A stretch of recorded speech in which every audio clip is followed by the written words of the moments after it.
Bismillahirrahmanirrahim.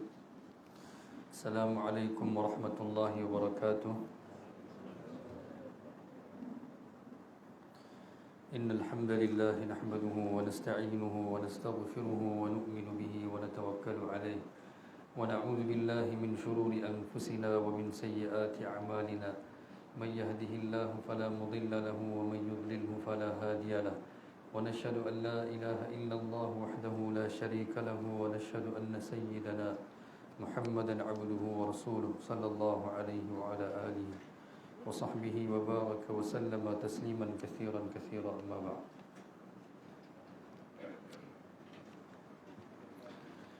قال الله سبحانه وتعالى في كتابه الكريم: أعوذ بالله من الشيطان الرجيم. يا أيها الرسول بلغ ما أنزل إليك من ربك وإن لم تفعل فما بلغت رسالته والله يعصمك من الناس. وقال النبي صلى الله عليه وسلم: ألا فليبلغ الشاهد الغائب، أو كما قال صلى الله عليه وسلم.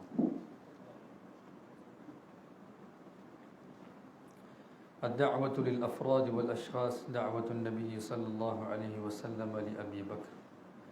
أخرج الحافظ أبو الحسن الأطرابلسي عن عائشة رضي الله عنها قالت: خرج أبو بكر رضي الله عنه يريد رسول الله صلى الله عليه وسلم وكان له صديقا في الجاهلية فلقيه فقال: يا أبا القاسم، فقدت من مجالس قومك واتهموك بالعيب لآبائها وأمهاتها. فقال رسول الله صلى الله عليه وسلم: إني رسول الله أدعوك إلى الله. فلما فرغ من كلامه أسلم أبو بكر فانطلق عنه رسول الله صلى الله عليه وسلم. وما بين الأخشبين أحد أكثر سرورا منه بإسلام أبي بكر. ومضى أبو بكر فراح لعثمان بن عفان وطلحة بن عبيد الله والزبير بن العوام وسعد بن أبي وقاص فأسلموا. ثم جاء الغد بعثمان بن مضغون وأبي عبيدة بن الجراح وعبد الرحمن بن عوف وأبي سلمة بن عبد الأسد والأرقم بن أبي الأرقم فأسلموا كذا في البداية. Tuan-tuan, perempuan, muslimin muslimat yang dirahmati Allah Subhanahu wa taala. Rasulullah sallallahu alaihi wasallam bila terima wahyu daripada Allah Subhanahu wa taala, Allah telah wajibkan ke atas baginda sallallahu alaihi wasallam untuk menyampaikan dakwah dengan ayat yang saya bacakan tadi, baligh ma unzila ilaika min rabbik. Walaupun ayat ni turun di Madinah, tapi perintah Allah, wahyu yang kedua Allah Subhanahu wa taala turunkan, ya ayyuhal muddaththir qum fa'anzir wa rabbaka fakabbir wa thiyabaka fatahhir. Bangunlah wahai yang berselimut dan pergilah sampaikan dakwah. Rasulullah sallallahu alaihi wasallam bila diberikan kewajipan yang begitu besar dan kemudiannya terputus pula wahyu daripada Allah Subhanahu wa taala seketika, maka Rasulullah sallallahu alaihi wasallam punya keadaan kita mungkin boleh cerita, boleh dengar cerita, tetapi kita tak dapat faham betapa menderitanya baginda sallallahu alaihi wasallam dalam usaha menyampaikan wahyu yang Allah Subhanahu wa taala berikan kepada Rasulullah sallallahu alaihi wasallam. Menerima wahyu juga adalah satu perkara yang berat, menyampaikan juga adalah satu perkara yang berat. Sebab tu Allah pujuk baginda sallallahu alaihi wasallam dengan ayat wadduha wallaili idza saja ma wadda'aka rabbuka wa ma qala. Sebenarnya ayat ni mereka sebut, orang kafir musyrik sebut. Mereka saja datang bawa 3 soalan kepada Rasulullah sallallahu alaihi wasallam. Kemudian bila Nabi tak terima wahyu, maka mereka kata wadda'a rabbuhu wa qala. Kata Tuhan Muhammad dah lupakan dia rupanya, dah tinggalkan dia. Mereka mengejek Rasulullah sallallahu alaihi wasallam. Rasulullah sabar. Tapi satu hari bila Khadijah radhiyallahu anha tanya soalan yang sama, ya Rasulullah, dia kata lama tak terima wahyu, dia kata Allah dah lupakan Rasulullah. Maka Rasulullah begitu perit menangis baginda sallallahu alaihi wasallam kerana soalan yang sama diterima daripada isteri baginda sallallahu alaihi wasallam. Maka Allah turunkan ayat pujuk baginda sallallahu alaihi wasallam. Dan Nabi telah keluar sampaikan dakwah individually, seorang-seorang.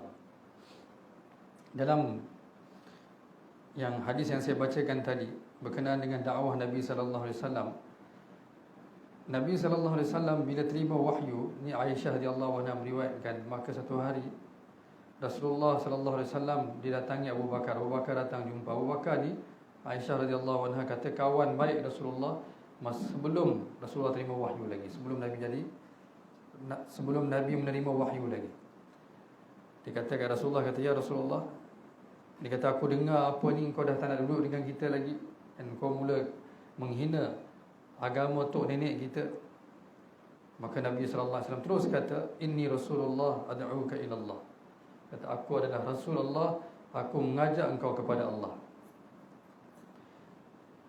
Aisyah radhiyallahu anha kata, habis sahaja Nabi sebut tu, terus dia terima dakwah Nabi SAW tanpa soal apa-apa. Dan dia terus, dan Rasulullah SAW bangun dan pergi, dan dia pergi daripada Rasulullah SAW. Fantalaqa anhu Rasulullah SAW. Tak, dia kata Rasulullah SAW pergi meninggalkan tempat tu. Dia kata tak ada orang yang lebih gembira daripada Rasulullah SAW pada hari itu. Bayangkan seorang yang bawa kalimah Allah, bawa wahyu Allah, pergi nak jumpa orang, nak cakap, takut orang dustakan dia, dan orang memang dah dustakan dia dan menghina dia. Dan kawan dia pun datang menuntut perkara yang sama. Dia kata aku dengar kata kau dah mula berdusta, menghina agama tok nenek. Tapi bila Abu Bakar Siddiq radhiyallahu anhu terima, maka Rasulullah SAW begitu gembira sekali. Dan Nabi, dia kata tidak ada siapa pun di antara dua bukit ni di Mekah ni yang lebih gembira daripada Rasulullah pada hari itu, bila mana Abu Bakar menerima dakwah Nabi SAW. Abu Bakar Siddiq adalah sahabat Nabi yang Allah sebut dalam Al-Quran, Thaniyasnaini idhuma fil ghar idh yaqulu li sahibihi. Yang Allah sebut sahabat dalam Quran seorang saja, Abu Bakar As-Siddiq radhiyallahu anhu. Nama dia Abdul Ka'bah, kemudian ditukar kepada Abdullah, tapi dia dikenali dengan nama Abu Bakar. Abu Bakar radhiyallahu anhu adalah orang yang pertama terima dakwah Nabi sallallahu alaihi wasallam. Dalam hadis terusnya dia kata,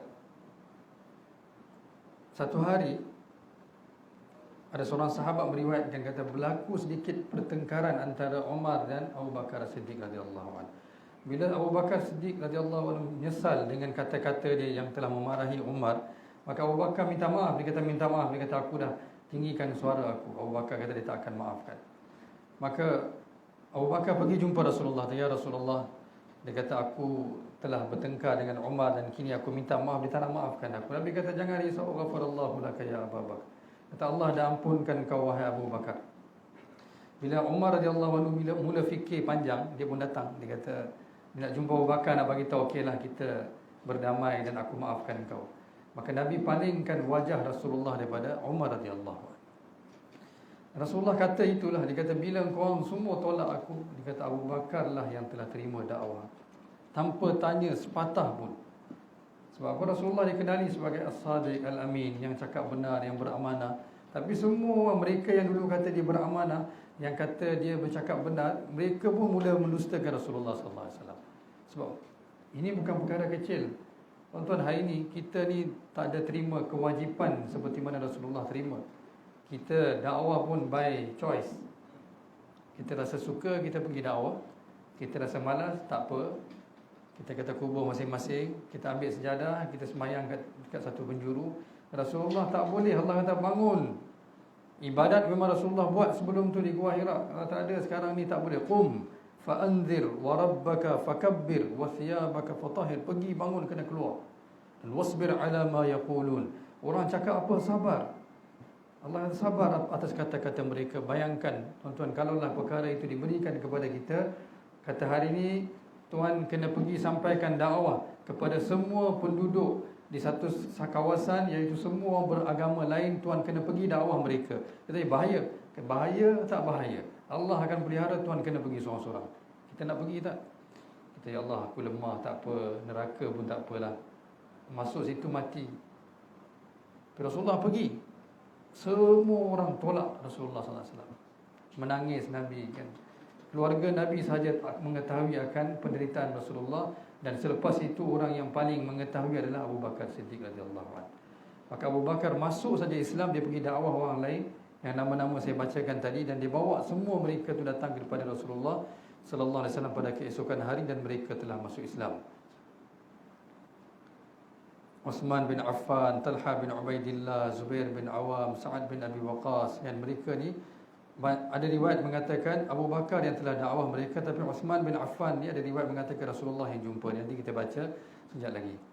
Dan juga Uthman bin Mad'un,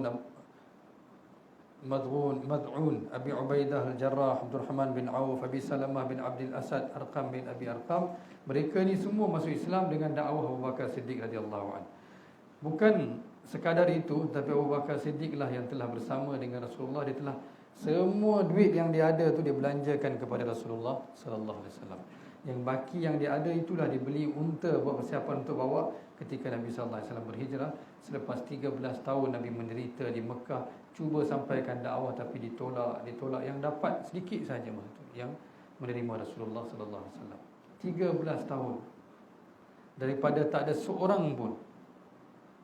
seorang pun yang menerima selama 13 tahun Nabi sallallahu alaihi wasallam dakwah, dan yang benar-benar bersama dengan Rasulullah adalah Abu Bakar As-Siddiq radhiyallahu anhu. Umar radhiyallahu anhu masuk Islam kemudiannya selepas beberapa tahun. Tapi Umar radhiyallahu anhu memang ada kelebihan yang Nabi sendiri doa. Nanti kita belajar baca kejap lagi, Nabi doa. Kata, ya Allah, berilah, kuatkanlah Islam dengan pilihlah antara Umar ataupun Abu Jahal. Nabi minta dia. Sebab apa? Dia ada keberanian yang luar biasa, kegerunan yang memang orang takut dengan dia.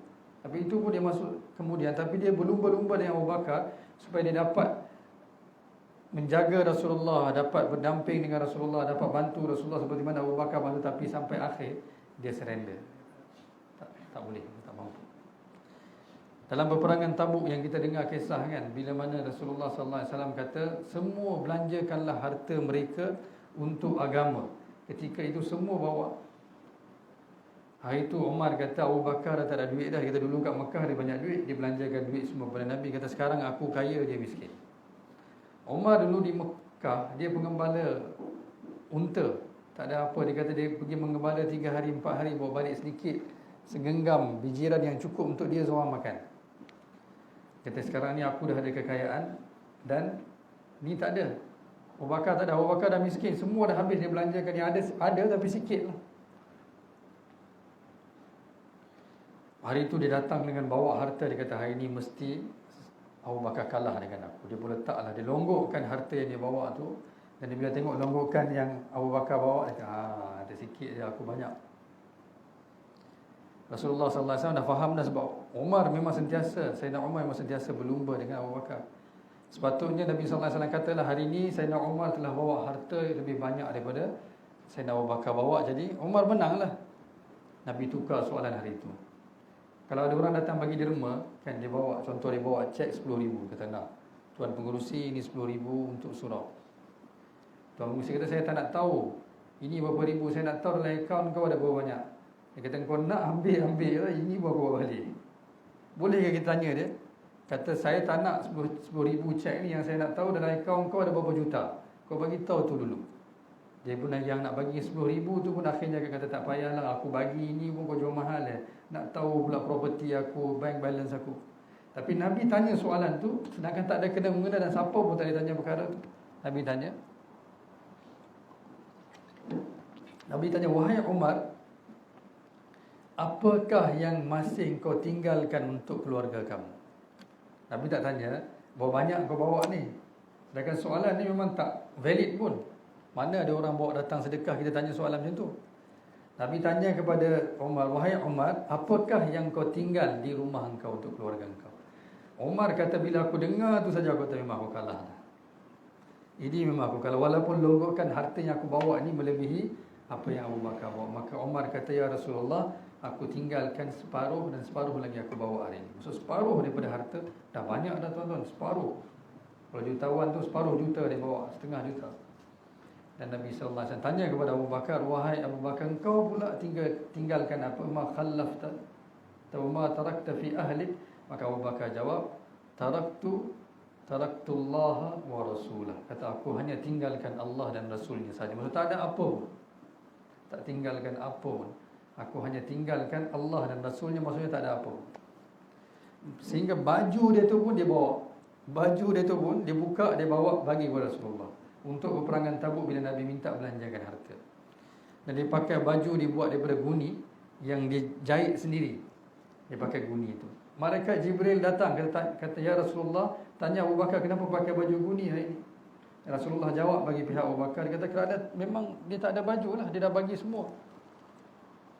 Apa ini perintah Allah untuk belanjakan harta untuk peperangan Tabuk. Jibril kata, ya Rasulullah, Allah Subhanahu Wa Taala tanyalah kepada Abu Bakar adakah dia gembira dengan Allah dalam ketika ini, ketika dia tak ada apa-apa ni. Maka Abu Bakar menangis, dia kata aku redha dan aku gembira dengan setiap ketentuan Allah Subhanahu Wa Taala buat. Ini Abu Bakar As-Siddiq. Semua dia bawa, baju pun tak ada. Semua sekali. Siapa boleh mendahului dia? Maka Umar kata daripada hari itu aku dah surrender, kata memang tak boleh lawan dengan Abu Bakar As-Siddiq radhiyallahu anhu. Banyaklah kisah yang kita belajar kan. Itulah yang Nabi sallallahu alaihi wasallam sebut, kata semua orang, setiap orang yang aku datang kepada mereka membawa dakwah, mereka ada sedikit rasa tak timbul soalan ataupun rasa macam tak clear, tak jelas, kecuali Abu Bakar. Abu Bakar, Nabi sallallahu alaihi wasallam bagi tahu apa, dia terus terima, tak tanya langsung. Itulah kelebihan dia dan kepercayaan dia kepada Rasulullah sallallahu alaihi wasallam. Kenapa? Kerana Abu Bakar dia adalah salah seorang yang mana sebelum Nabi diutuskan sebagai rasul lagi, dia mencari kebenaran. Orang yang mencari kebenaran ni dia dah tanya dah, orang dah bagi tahu, dia kata Rasul Nabi akhir zaman bakal diutuskan, maka dia dah tahu. Dan akhirnya bila Rasulullah sebut, dia kata memang tidak, bukan, memang dia lah Rasul, kerana tak ada orang yang lebih baik daripada dia daripada dalam kalangan kami.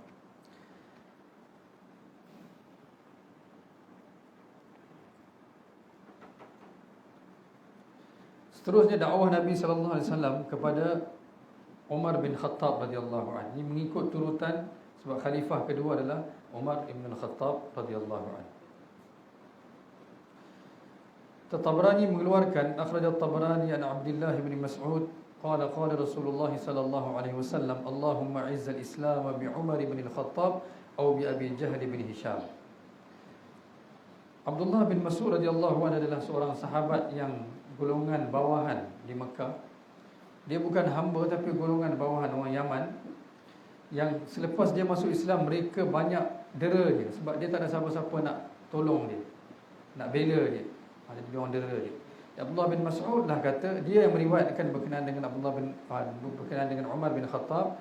Dia kata Rasulullah doa, ya Allah muliakanlah Islam ini dengan Umar bin Khattab ataupun Abu Jahal. Maka Allah Subhanahu Wa Taala telah terima doa Nabi sallallahu alaihi wasallam untuk Umar bin Khattab. Dan Umar radhiyallahu anhu punya keislaman dia memang unik, cerita dia kita selalu dengar. Tapi yang penting Allah Subhanahu Wa Taala telah perkenankan doa Rasulullah sallallahu alaihi wasallam. Ibnu Mas'ud juga kata tadi, Abdullah bin Mas'ud ni kata, bila hari kematian Sayyidina Umar, dia kata apa? Dia kata kami sentiasa mulia semenjak Umar masuk Islam sehinggalah ke hari ini. Lepas ni tak tahu. Lepas ni tak tahu. So Umar radhiyallahu anhu punya keislaman dia tu memang telah membawa kemuliaan, kegerunan kepada orang-orang musyrik, orang-orang kafir. Sebab keberanian dia. Umar radhiyallahu anhu punya cerita masuk Islam yang pertama, dia keluar pada waktu malam untuk cari arak, nak minum arak, arak dah habis, stok habis. Dia orang minum arak dulu. Dia pergi ke Nadwah cari, tak ada. Dia masuk ke dalam Masjidil Haram, dia dengar bacaan Al-Quran yang dibacakan oleh Rasulullah sallallahu alaihi wasallam. Nabi baca surah Al-Haqqah, Al-Haqqatu mal-Haqqah, wa ma adraka mal-Haqqah. Dia pun dengar, dia kata ini apa ni? Dia kata ini bukan, tak pernah dengar. Dia kata kadzabat Thamud wa 'adun bil qari'ah fa amma Thamud fa uhliku bil taghiyah. Baca, dia dengar.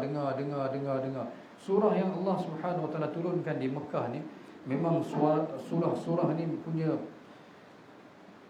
power dia memang very powerful. Dia memberi kita berita gembira, menceritakan akan keesaan Allah, kuasa Allah, umat-umat dahulu, bagaimana Allah binasakan. Memang kalau orang faham Arab, memang dia akan macam pukulan demi pukulan kepada hati kita. Sebab itulah cerita yang bila mereka pergi ke Habasyah berhijrah, turun surah An-Najm. Turun surah An-Najm, Nabi baca di khalayak ramai, wan najmi idza hawa ma dhalla sahibukum wa ma ghawa. Semua orang dengar ni. Orang musyrik, kebanyakan yang ada masa tu musyrik, orang Islam semua kat Habasyah. Wa ma yantiqu 'anil hawa in huwa illa wahyu yuha. Nabi baca. Allamahu syadidul quwa dzu mirratin fastawa. Nabi habis baca fasjudu lillahi wa'budu, semua orang musyrik sujud. Semua mereka sujud dengar surah ni saja. Sedangkan mereka tak beriman. Nak bagi tahu begitu powerful kalam Allah. Dia orang Islam yang berhijrah ke Habasyah tu, mereka dapat berita kata semua orang dah masuk Islam, dia orang patah balik. Semua patah balik. Sampai saya dapat tahu dia orang kata, tak, kami ni disihir oleh Rasulullah. Kecuali Umayyah bin Khalaf. Bukan Umayyah bin Khalaf, Walid bin Mughirah. Kecuali dia tak sujud. Dia tengok semua sujud. Dia ni memang betul-betul bongkak. Dia tengok semua sujud, dia ambil tanah sikit. Dia kata, aku ini cukup lah. Itu boleh tanah. Walid bin Mughirah ni dia memang sombong. Semua sujud dengar bacaan Al-Quran saja. Umar dengar Nabi baca surah Al-Haqqah, Al-Haqqatu mal-Haqqah. Kebenaran, apakah itu kebenaran? Apakah itu hakikat? Kadzabat Thamud wa 'Adun bil qari'ah. Kebenaran inilah yang telah didustakan oleh kaum 'Ad dan kaum Thamud. Allah bagi tahu apa jadi kepada kaum 'Ad, apa jadi kepada kaum Thamud. Wa ja'a Fir'aun, apa jadi kepada Fir'aun yang datang selepas mereka ini. Fa'asaw rasul rabbihim, mereka juga telah mengingkari dan Allah azab mereka. Tiba Rasulullah baca. Dia kata, ini memang seorang ahli falsafah yang hebat. Allah masa tu juga Nabi baca, wa ma huwa biqauli syair. Dan ini bukan filosofer.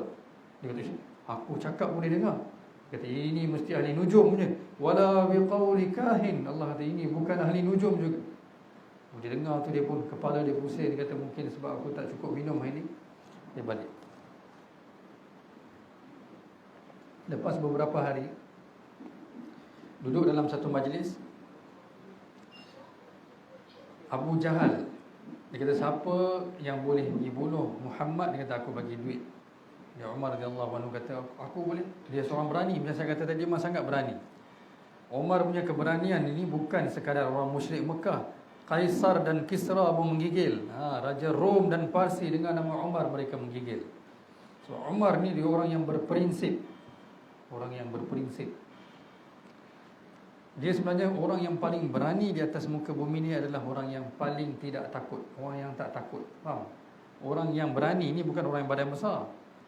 Orang fearless yang tak takut ni Umar radhiyallahu anhu. Dia tak takut siapa. Dia boleh jalan seorang diri dia, tak kisah. Bila Umar radhiyallahu anhu satu hari kata, biar saya yang bunuh, sebab offer duit, dia pun keluar. Dalam perjalanan tu ada orang bagi tahu kepada Umar. Kata, kau nak pergi mana? Dia kata, aku nak pergi bunuh Muhammad. Dia bawa pedang. Dia kata, kau nak pergi bunuh Muhammad? Dia kata, pergilah tengok adik kau dulu. Adik dia pun nama Fatimah juga. Dia kata, pergi tengok Fatimah. Dan juga adik ipar kau, Sa'id bin Zaid. Mereka dah masuk Islam. Baik, pergi tengok dia orang dulu. Yang cerita, dia sampai rumah, dia dengar bacaan Al-Quran, dia masuk dalam, dia pukul mereka. Dia pukul adik dia. Kemudian bila dapat tahu yang Khabbab mengajar Al-Quran tu, bila dia dah mula sejuk, dia minta, dia kata, apa yang kau baca tadi? Dulu bukan ada kitab macam kita, bukan ada mushaf. Mereka tulis Al-Quran di atas kulit, di atas batu kan, di atas kulit unta. Dia kata, tak boleh. Dia kata, kau tak suci, sucikan diri kau dulu. Bila masa tu Quran baru turun, mana ada Quran sepenuhnya lagi. Kemudian disucikan diri, dibaca surah Taha, dan Allah Subhanahu Wa Taala buka hati dia bila dengar kali kedua Al-Quran. Kita ni nak baca Quran pun kita malas, kan? Mereka mendengar Quran lah mereka dapat hidayah. Sekeras-keras hati mereka telah menjadi lembut dengan Al-Quran, sehingga dibaca, innani anallah la ilaha illa ana fa'budni wa aqimis salata li dzikri. Maka terus iman masuk dalam hati dia, dan juga berkat doa Rasulullah sallallahu alaihi wasallam, Allahumma izzil Islam bi Umar bin Al-Khattab. Maka dia kata kepada Khabbab, dia kata, bawa aku sekarang, aku nak jumpa Rasulullah. Pergilah Rasulullah kat rumah Arqam bin Abi Arqam. Rumah Arqam kita panggil dari Arqam kan, itu rumah sahabat yang nama Arqam bin Abi Arqam. Sampai situ, Mereka sembunyi dalam rumah tu sebab apa? Musyrik, mereka nak bunuh Rasulullah. Mereka nak bunuh siapa saja yang masuk agama yang Rasulullah bawa. Bila sampai ke depan tu, mereka mengintip daripada dalam, kata, ni Umar ni dengan pedang. Pedang tadi dibawa lagi. Rasulullah lagi berani daripada Umar. Rasulullah kata, benarkan dia masuk. Kalau niat dia baik, Allah akan berikan dia hidayat. Kalau niat dia jahat, kita akan bunuh dia dengan pedang. Panggil dia masuk. Umar, bila Umar masuk, Nabi pegang baju Umar. Nabi kata, belumkah lagi? Ada satu riwayat kata, aslim ya ibn al-Khattab, masuklah Islam wahai Umar bin Khattab. Maka dia terus masuk Islam. Dengan kemasukan Islam Umar bin Khattab hari itu, semua orang Islam Mekah mereka takbir Allahu Akbar dengan begitu kuat sehingga kedengaran suara itu di seluruh kota Mekah. Ini Umar bin Khattab radhiyallahu anhu. Daripada sinilah mulanya dia membantu Rasulullah sallallahu alaihi wasallam bersama dengan Rasulullah sallallahu alaihi wasallam, sehinggalah Rasulullah sallallahu alaihi wasallam wafat, dan kesungguhan dia sehingga Rasulullah kata, "Lau kana ba'di nabi lakana Umar." Kalaulah ada nabi selepas aku, maka Umar lah yang paling layak. Asyadduhum fi amrillahi Umar. Nabi kata yang paling tegas dalam menegakkan syariat Allah adalah Umar ibn al-Khattab radhiyallahu anhu. Dia tak ada kompromis langsung dalam menegakkan perintah Allah. Langsung dia tak boleh terima apa-apa perbincangan, tak boleh. Allah ada perintah maka ditegak. Itu kehebatan Sayyidina Umar radhiyallahu anhu. Insya-Allah nanti ada masa nanti bila kita mula baca dalam bab-bab seterusnya, saya akan cerita dengan apa ketegasan dia. Ada satu bab dalam Hadis Sahabah ni, insya-Allah tak lama lagi kita akan belajar, adalah tentang keinsafan Sayyidina Umar saja. Tentang keadilan dia saja. Aisyah radhiyallahu anha, Ibu Aisyah radhiyallahu anha meriwayatkan, kata, selalulah cerita tentang Umar, kerana setiap kali kamu cerita tentang Umar, kamu cerita tentang keadilan. Bila kamu cerita tentang keadilan, maka kamu cerita tentang Allah Subhanahu wa taala. Umar radhiyallahu anhu punya keadilan memang sangat-sangat luar biasa, yang tak ada siapa pun yang boleh menandingi dia. Selepas Abu Bakar Siddiq radhiyallahu anhu, Abu Bakar memang Allah berikan kefahaman, dan Allah berikan, ialah seorang yang Rasulullah sallallahu alaihi wasallam sendiri pilih sebagai orang yang paling rapat dengan Nabi sallallahu alaihi wasallam. Dialah yang memahami Nabi sallallahu alaihi wasallam dan bersama dengan Nabi sallallahu alaihi wasallam sehingga Rasulullah wafat. Dan Rasulullah sallallahu alaihi wasallam, selepas Rasulullah wafat, dialah khalifatul Rasulullah sallallahu alaihi wasallam, dan dialah yang telah tegas, da'yan khusuddin wa ana hayy, kata, mana mungkin aku hidup dan agama berkurangan. Umar Abu Bakar Siddiq. Bila Rasulullah wafat, yang saya sebut hari itu, kata, berlaku kacau bilau, ramai orang murtad. Sebab bukan yang wafat tu bukan ketua kampung, Rasulullah wafat. Dia orang Nasrani jadi Nasrani. Dia pun selepas kewafatan kan perlahan-lahan dia orang tak boleh faham dah apa Yahudi. Kan ada yang dah mula menyeleweng, ada yang kebanyakan lepas Rasul mereka meninggal, mereka mula sesat perlahan-lahan. Tapi Abu Bakar kata, aku tak akan benarkan perkara ini berlaku, dan sedikit pun kekurangan aku tak akan benarkan berlaku. Ni Abu Bakar. Kemudian Umar radhiyallahu anhu telah ambil alih, dan dia juga tegakkan perkara yang sama tanpa mengurangkan sedikit pun. Ada orang kata, dia kata, kita kalau lihat zaman pemerintahan, kalau Google Abu Bakar ni ditulis apa? Political leader. Abu Bakar bukan political leader. Abu Bakar khalifatul Rasulillah, khalifah Rasulullah. Dia bukan political leader. Politik ni something else. Rasulullah political leader ke? Bukan. Rasulullah Nabi, Rasul, bukan political leader.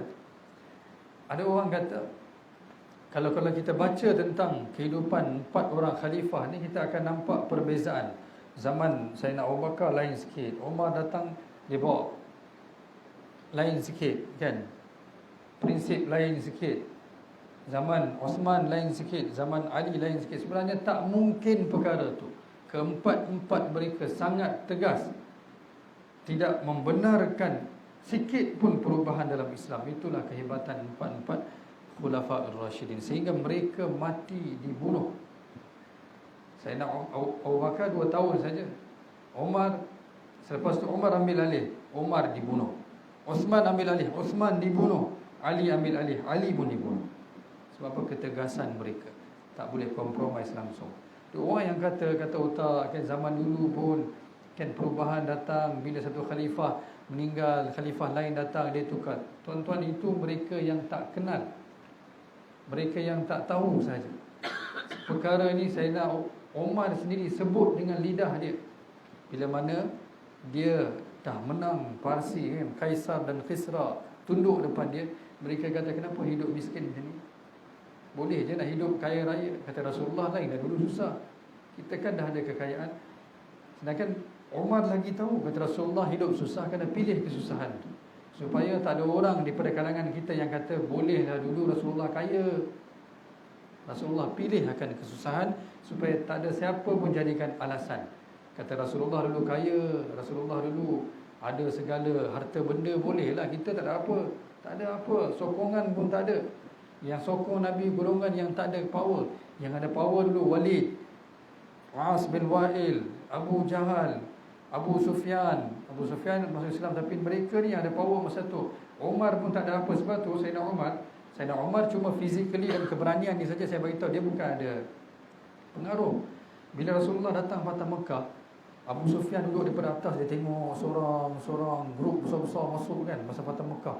Dia tanya kepada Sayyidina Abbas, dia kata, ni siapa ni? Dia kata, ini budak Banu Adi. Dia kata, Umar ni, dia dah jadi ketua. Nak bagi tahu dia tak ada apa, cuma dia berani saja. Mereka tak ada pengaruh. Rasulullah pun tak ada pengaruh, tak ada apa-apa. Sayyidina Umar kata apa? Bila orang datang, anak dia sendiri dia orang hantar, kata, cakaplah dengan ayah kau dulu bolehlah hidup miskin. Sekarang kan dah ada semua, kenapa nak miskin? Boleh je hidup kaya raya. Semua dah ada, logokan emas perak dalam Masjid Nabawi. Sayyidina Umar menangis. Sayyidina Umar tanya balik kepada Hafsah, anak dia. Kata, wahai Hafsah, kata, bukankah Rasulullah ada satu saja baju untuk Rasulullah pakai, yang lain semua Nabi sedekahkan? Sehingga kadang-kala Rasulullah lambat datang ke masjid. Bila tanya, Nabi kata, ada satu baju saja yang aku sedang keringkan, bila kering nanti aku datang ke masjid. Itu saja Nabi ada, satu helai baju saja.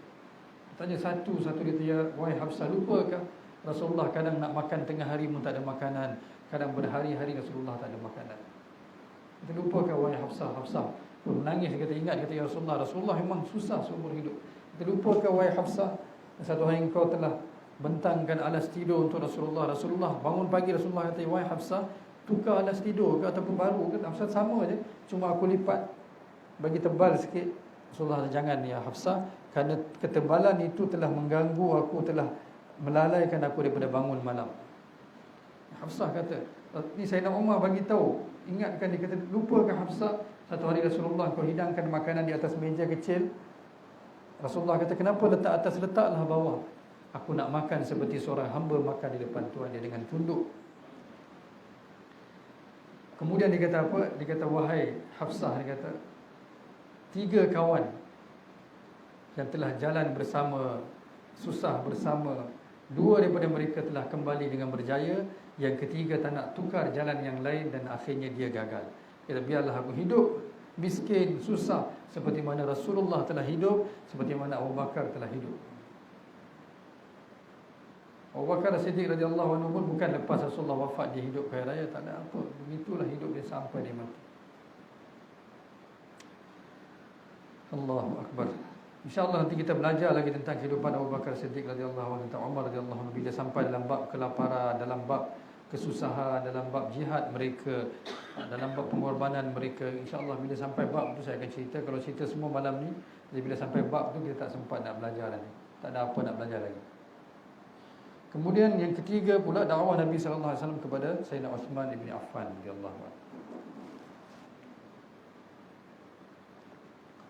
Uthman bin Affan radhiyallahu anhu adalah seorang yang orang Mekah sangat sayang dia. Sebab tu ibu-ibu akan buai anak-anak mereka di Mekah dengan nyanyi lagu, kata, hubbuka war-rahman hubba Quraisyin li Uthman. Dia kata, demi Rahman, aku sayangkan kau seperti mana orang Quraisy sayangkan Uthman. Orang Quraisy memang sayang sangat Uthman. Ya, Uthman radhiyallahu anhu, sebab keturunan dia dan dia punya kerabat dia, mereka sangat sayang dia, dan kebaikan dia seorang pemalu dan sebagainya. Banyak lagi cerita, insya-Allah kita akan belajar. Maka Uthman radhiyallahu anhu kata,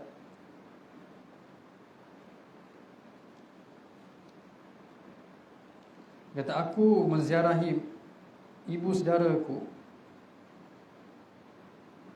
Arwah binti Abdul Muttalib. Ketika itu Rasulullah sallallahu alaihi wasallam datang. Faja'altu anzuru ilaih, dan aku mula melihat Rasulullah sallallahu alaihi wasallam, dan aku melihat sesuatu. Maka Rasulullah sallallahu alaihi wasallam tanya kepada Uthman, apa cerita Uthman? Maka Uthman kata, peliklah dia kata orang macam kau pun kan ada mula dikutuk, dihina, engkau dah mula mengaku dan mendakwa sesuatu perkara yang terasing, yang lain. Ketika itu Rasulullah sallallahu alaihi wasallam terus kata, la ilaha illallah. Maka dia kata, bila Uthman kata, bila Rasulullah sebut tiada Tuhan selain Allah, maka telah berubah keadaan aku. Dan kemudian Nabi baca ayat Quran ni, wa fis samai rizqukum wa ma tu'adun fa wa rabbis samai wal ardi innahu lahaqqun mithla ma annakum tantiqun. Kata di langit rezeki bagi kamu, dan sesungguhnya Allah Subhanahu wa taala lah Tuhan langit dan bumi, itulah kebenarannya. Maka terus Sayyidina Uthman kata, aku ikut Rasulullah sallallahu alaihi wasallam dan aku telah terima Islam. Ini Islamnya Sayyidina Uthman radhiyallahu anhu. Sayyidina Uthman pun dia telah bersusah daripada orang Quraisy sayang dia, mereka benci dia, terpaksa hijrah. Dia terpaksa berhijrah daripada Mekah ke Habasyah. Dia kahwin dengan anak Nabi sallallahu alaihi wasallam, Ruqayyah. Kemudian dia berhijrah ke Habasyah. Nanti insya-Allah saya akan cerita bagaimana penghijrahan mereka dan kemudian bila mereka kembali ke Madinatul Munawwarah. Dan seterusnya dakwah Nabi sallallahu alaihi wasallam kepada Ali bin Abi Talib. Ali bin Abi Talib radhiyallahu an bukan sahaja sepupu Rasulullah, tapi Rasulullah sallallahu alaihi wasallam, ibu Rasulullah wafat, yang jaga Nabi siapa? Abu Talib. Bila Nabi sallallahu alaihi wasallam dah dewasa, Ali kecil lagi, Abu Talib dalam kesusahan, kesempitan rumah tangga, maka Abu Talib minta orang tolong jaga anak dia itu Ali. Maka Rasulullah dan Khadijah telah menjaga, membesarkan Sayyidina Ali radhiyallahu anhu. Maksudnya Sayyidina Ali membesar dalam rumah Rasulullah. Dulu bukan rumah jauh-jauh sebelah-sebelah, temu sama-sama je, tapi Nabi jaga dia. Ali radhiyallahu anhu kata, satu hari aku pulang rumah dan aku lihat Nabi dan Khadijah radhiyallahu anha yusallian, mereka sedang mendirikan solat. Maka Sayyidina Ali kata apa ni? Sebab Rasulullah bagaimanapun sepupu dia, kan? Kata apa ni Muhammad? Rasulullah sallallahu alaihi wasallam kata, dinullahi alladhi istafa li nafsihi wa ba'atha bihi rusulah. Kata inilah agama Allah yang Allah telah pilih dan dengannya Allah Subhanahu wa taala telah utuskan rasul. Wa ad'uka ila Allah wahdah la syarikalah, maka aku mendakwahmu kepada Allah yang tiada syarik bagi dia, dan untuk mengabdikan diri menyembah Allah Subhanahu wa taala. Dah masuk waktu insya-Allah kalau macam tu kita berhenti setakat ni, sebab Sayyidina Ali ni banyak juga perkara yang kita nak belajar tentang dia. Begitulah dengan sahabat-sahabat lain seperti Abu Bakar, Umar, Uthman dan yang lain-lain. InsyaAllah kita akan sambung lagi bulan depan. Mudah-mudahan Allah Subhanahu Wa Taala berikan kita taufik untuk belajar kehidupan mereka dan sayang mereka seperti mana Rasulullah kata, siapa sayang mereka, aku akan sayang mereka. Sayang orang yang menyayangi mereka. Subhanallah wa bihamdih, subhanakallahumma wa bihamdika, asyhadu an la ilaha illa anta, astaghfiruka wa atubu ilaik.